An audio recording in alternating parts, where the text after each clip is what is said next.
জাহান্নামীরা জাহান্নামের মধ্যে আযাব ভোগ করতে করতে করতে করতে আল্লাহরে ডাক দিবে। দুনিয়া দুইবার সৃষ্টি করলে যত বছর বয়স এই পরিমাণ পরে আল্লাহ বলবে, বল কি বলবি?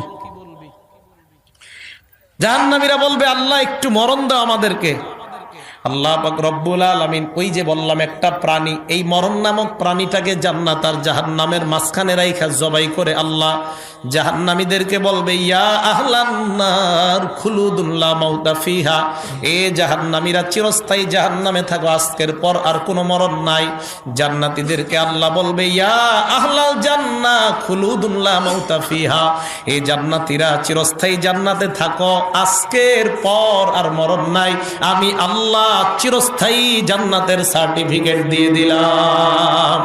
এই জান্নাতের ব্যাপারে আল্লাহ বলেন, সারিউ ইলা মাগফিরাতিম মির রাব্বিকুম ওয়া জান্নাহ, জান্নাত পাওয়ার প্রতিযোগিতা তোমরা তাড়াতাড়ি করো, বেশি পরিমাণ করো। জান্নাতীরা জান্নাতের মধ্যে আছে, আনন্দ উল্লাস করবে, প্রচুর পরিমাণ আনন্দ, ভরপুর আনন্দ করবে। হঠাৎ জান্নাতীরা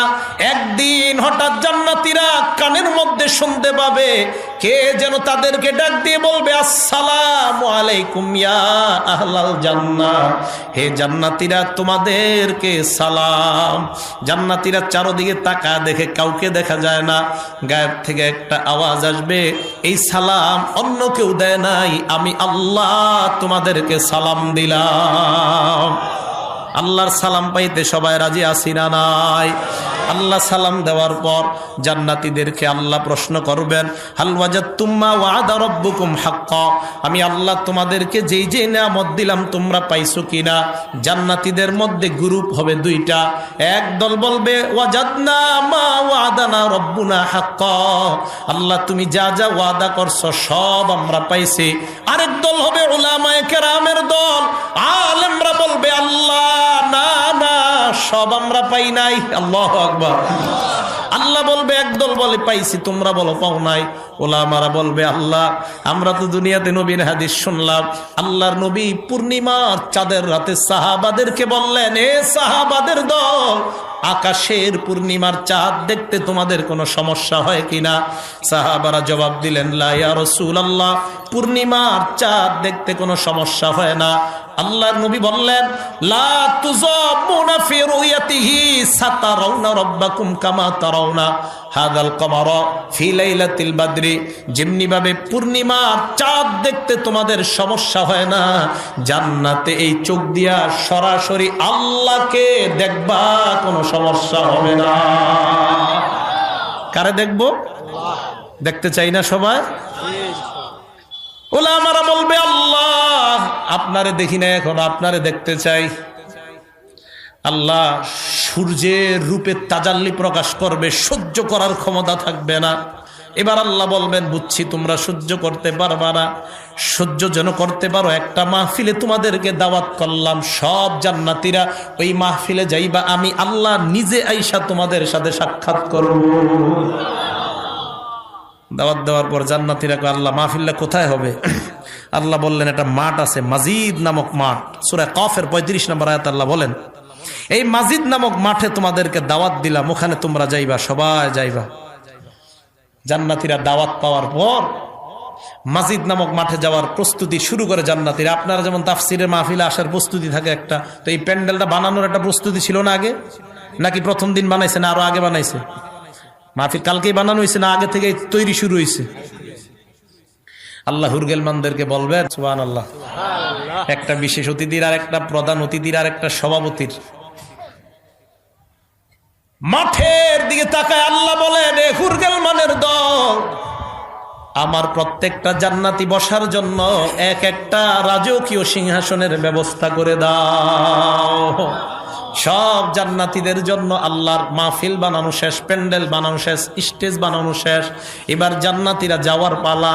জান্নাতীরা যখন রওনা করবে, রওনা করার আগে একটু মাঠের ব্যাপারে বলতে চাই। জিবরিল আমিন একটা প্লেট নিয়ে একদিন নবীর কাছে আসলেন, কোন বর্ণনা একটা মানচিত্র নিয়ে। হাবিব প্রশ্ন করলেন, মা হাজা ফিয়াদিকা, তোমার হাতে এটা কি? জিবরাইল বললেন, ইয়া রাসূলুল্লাহ, একটা মানচিত্র আপনার কাছে নিয়ে আসলাম। আল্লাহর নবী প্রশ্ন করলেন, কিসের মানচিত্র? জিবরাইল বললেন, আল্লাহ একটা মাঠে মাহফিল করবেন, মাঠটার নাম মাজিদ নামক ময়দান, ওই ময়দানের একটা মানচিত্র নিয়ে আসলাম। আল্লাহর নবী বলেন, কেন আনলা? জিবরাইল জবাব দিয়ে, ইয়া রাসূলুল্লাহ, 600 ডানা দিয়ে আল্লাহ আমাকে বানাইছে। একটা ডানায় এত শক্তি আল্লাহ দান করছেন, পুরা দুনিয়াটা আমি আসমানে উঠায় আছাড় দিতে পারি, এত শক্তি আল্লাহ দান করছেন। আল্লাহর কাছে সেজদায় পড়ে রইলাম, আল্লাহ তুমি আমাকে আমার 600 ডানা পরীক্ষা করার ক্ষমতা দিয়ে দাও। আল্লাহ কয়, জান্নাত ঘুরো। 8 জান্নাত ঘুরলাম, 7 জাহান্নাম ঘুরলাম, সব ঘুরলাম, ঘুরার পরেও আমার সামান্য শক্তি খরচ হয় না। আল্লাহর কাছে বললাম, আল্লাহ আমার 600 ডানার পরীক্ষা করতে চাই। এবার আল্লাহ বললেন, জিবরিল যাও যাও, মাজিদ নামক একটা মাঠ আছে, ওই মাঠের মধ্যে যাও, মাঠটা দেখে আসবা, মাঠটা কেমন। জিবরিল বলেন, আমি মাঠের মধ্যে গেলাম। যাওয়ার পর সামনের দিকে আমি চলতে লাগলাম। এই প্রথম একটা ডানার শক্তি আমার শেষ হয়ে যায়, দ্বিতীয় ডানাটা আমি ছাড়লাম, দ্বিতীয় ডানার শক্তি আমার শেষ হয়ে যায়, 3 নাম্বার ডানা ছাড়লাম, 4 নাম্বার ডানা ছাড়লাম, করতে করতে 100 ডানা আমি ছেড়ে দিলাম। 100 ডানা ছেড়ে দেওয়ার পর আমি ক্লান্ত হয়ে গেলাম, আবার 100 ডানা ছাড়লাম। এইভাবে করতে করতে আমি আমার 600 ডানা দিয়ে উড়া আরম্ভ করলাম। যেই মাত্র আমার 600 ডানার শক্তি শেষ হয়ে যায়, আল্লাহর দরবারে আমি সেজদায় পড়ে গেলাম। আল্লাহকে বললাম, আল্লাহ তাইতু আখিরতু সাজিদান লাক, আমি ক্লান্ত হয়ে গেলাম, তাই তোমার দরবারে সেজদায় পড়ে গেলাম। আল্লাহ বলেন, জিবরিল মাথা উঠাও। জিবরাইল মাথা উঠায় আর বললেন, আল্লাহ আমি 600 ডানা দিয়ে এই মাঠটা প্রদর্শন করলাম। মাবুদ, আমার জানতে মন চায় কতটুকু মাঠ আমি ঘুরে শেষ করতে পারলাম। আল্লাহ জিবরিলকে বলে, জিবরাইল ওই মাঠের একটা কোনা ঘুরে শেষ করতে পারলাম। এত বড় মাঠের মধ্যে মাহফিল হবে, তৈরি, মঞ্চ তৈরি, স্টেজ তৈরি, সব জান্নাতীরা মাহফিলে গেছে। সুবহানাল্লাহ। আল্লাহ আমারে আপনাদের সবাইকে ওই মাহফিলে বসার তৌফিক দান করেন। সিংহাসনের মধ্যে বসার পর সব জান্নাতীরা স্টেজের দিকে তাকায় দেখে স্টেজে নবী, সব নবীরা স্টেজে বসা। কটা চেয়ার? চেয়ারের দিকে তাকায় দেখে চেয়ার 3টা খালি। কি ব্যাপার, চেয়ার খালি কেন? চেয়ার খালি দেখা জান্নাতীরা মনে মনে একজন আরেকজনকে বলতে লাগলো, চেয়ার খালি কেন? হঠাৎ ঘোষণা করা হবে, এখন বিশেষ অতিথি তার আসন গ্রহণ করবে। সুবহানাল্লাহ। সব তাকায় আছে বিশেষ অতিথির চেয়ারের দিকে। হঠাৎ তাকায় দেখবে বিশেষ অতিথির আসনে দাউদ পয়গম্বর বসে যায়। সব জান্নাতীরা দাউদ নবীর দিকে তাকায় চিন্তা করবে, কি বড় মর্যাদার পয়গম্বর, দাউদ পয়গম্বর আল্লাহর মাহফিলের বিশেষ অতিথি হয়ে গেলেন। এবার জান্নাতীরা চিন্তা করতে থাকবে, প্রধান অতিথির আসনটা জানি কারা গ্রহণ করবেন। বার ঘোষণা করা হবে, প্রধান অতিথি তার আসন গ্রহণ করবে। জান্নাতীরা তাকায় দেখবে প্রধান অতিথির আসনে আইসা আমার আপনার সকলের প্রাণের স্পন্দন, আল্লাহর দোস্ত আখিরি জামানার পয়গম্বর এসে প্রধান অতিথি হয়ে যায়। আল্লাহর নবীর দিকে এক দৃষ্টিতে সবাই তাকায় থাকবে। আহারে, এই সুন্দর চেহারাটার মধ্যে বুঝি তায়েফের ময়দানে রক্ত ঝরাইছে, উহুদের ময়দানে দান শহীদ করেছে বুঝি এমন সুন্দর চেহারাওয়ালা, এমন একটা চরিত্র মাধুর্য, এমন একটা রুরানি চেহারাওয়ালা মানুষের চরিত্র নিয়ে বুঝি বাংলার গুটি কয়েক নাস্তিক মাঝে মাঝে কথা বইলা মুসলমানদের হৃদয়ে কষ্ট দেয়। আমি আজ স্পষ্ট ভাষায় উলামায়ে কেরামের সামনে আপনাদেরকে ওয়াদা করাইতে চাই, আমরা মুসলমান হিসাবে আওয়ামী লীগ বিএনপি পরিচয় এটা যার যার ব্যক্তিগত পরিচয়। আল্লাহর নবীর ইজ্জতের উপর সামান্য কোনো আঘাত যদি কেউ করতে চায়, জীবন দিয়ে হলেও সবাই এক প্ল্যাটফর্মে দাঁড়াইয়া তাদের বিরুদ্ধে আমরা জিহাদ ঘোষণা করলাম। নবীর কোন দুশ্মনরে ছাড় দেওয়া যাবে? বলেন যাবে? এই ব্যাপারে মুসলমান এমপি, মন্ত্রী, আওয়ামী লীগ, বিএনপি, জামাত, জাতীয় পার্টি সব এক। নবীর দুশ্মনদেরকে কোনো ছাড় নাই। আমরা কি কখনো আন্দোলন করি বলেন? কিছুদিন পর পর খোসা মারে ওলামায়ে কেরাম যেন আসে আর তাদেরকে যেন একটা জঙ্গিবাদের উপাধি দেওয়া যায়, এরকম। আমাদের শেখুল হাদিস আল্লামা আজিজুল হক রহমতুল্লাহ আলাইহি যমুনা টেলিভিশন চিন্তা করে কিভাবে খোসাটা দেওয়া যায়। ওনারে যদি জঙ্গি বানানো যায় তো কওমি মাদ্রাসার সব প্রায় লাখ লাখ ছাত্র ওনার ছাত্রের ছাত্র, তার মানে আমরা সবাই ওনার ছাত্র। হয়তো উনি আমাদের সরাসরি উস্তাদ, না হয় দাদা উস্তাদ, এইভাবেই তো আমাদের উস্তাদ। শেখুল হাদিস আল্লামা আজিজুল হক রহমতুল্লাহ কাছে আমারও পড়ার সৌভাগ্য হয় নাই, কারণ হুজুর ততদিন বুখারী পড়ানো শেষ। আমি 2010-11-তে ফারেক হয়েছি। তো শেখুল হাদিস আল্লামা আজিজুল হক রহমতুল্লাহ আলাই ওনাকে যমুনা টেলিভিশন কি বললো? জঙ্গি আখ্যায়িত দিতে চাইলো। এটা করতে পারলে সব মুসলমান ওলামায়ে কেরামকে জঙ্গি বানানো যাবে। আমরা স্পষ্ট ভাষায় বলতে চাই, ওলামায়ে কেরাম জঙ্গি না, জঙ্গিবাদের সাথে কোনো সম্পৃক্ততা নাই, বরং থাকলে এদেশে প্রমাণ হয়ে যে কলেজ ভার্সিটির মধ্যে জঙ্গির সম্পৃক্ততা পাওয়া হয়েছে। আসেন, প্রধান অতিথিকে ভুলে গেছে মুহাম্মদ সাল্লাল্লাহু আলাইহি সাল্লাম। তো সবাই অপেক্ষা আছে সভাপতির আসনটা কে জানি গ্রহণ করে। সব অপেক্ষায় নবীজির দিকে তাকায় আছে এক দৃষ্টিতে, সভাপতির আসনের দিকে তাকায় আছে। হঠাৎ জান্নাতীরা তাকায় দেখবে সভাপতির নাম ঘোষণা করা হবে। সভাপতির আসনের দিকে তাকায় দেখে সভাপতির আসনে আইসা অন্য কেউ নয়, আমার আপনার নবী বলি সকলের সৃষ্টিকর্তা আল্লাহ এসে বসে যায়। সব জান্নাতীরা আল্লাহর দিকে এক দৃষ্টিতে 40 বছর তাকায় থাকবে। আল্লাহ 40 বছর পর বলবে নজর নামাও, হাল মিন মাজিদ, আর কোন নেয়ামত তোমরা চাও? জান্নাতীরা বলবে আল্লাহ আরো কোন নেয়ামত আছে কিনা? আল্লাহ জবাব দিবেন এখনো তো শুরুই হয় নাই। দুনিয়ার মধ্যে মাহফিলে তোমরা গজল গাইতা, আমার মাহফিলেও গজল হবে। মিকাইলকে বলবে মিকাইল তুমি হাম পাঠ করো। মিকাইল আল্লাহর শানে হাম পাঠ করা আরম্ভ করবে। তাকায় দেখবে জান্নাতীরা খালি মুখে বসা।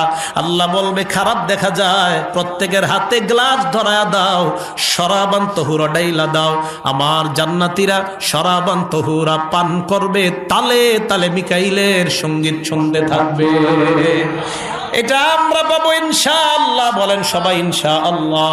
এটা তারা পাবে না যারা 31st নাইট, কয়েকদিন পর এই 31st নাইটে যারা মদ খেয়ে মাতাল ভাবে সারাটা রাত কাটাবে, তাদের জন্য এই নেয়ামত নাই, তাদের জন্য এই নেয়ামত হারাম।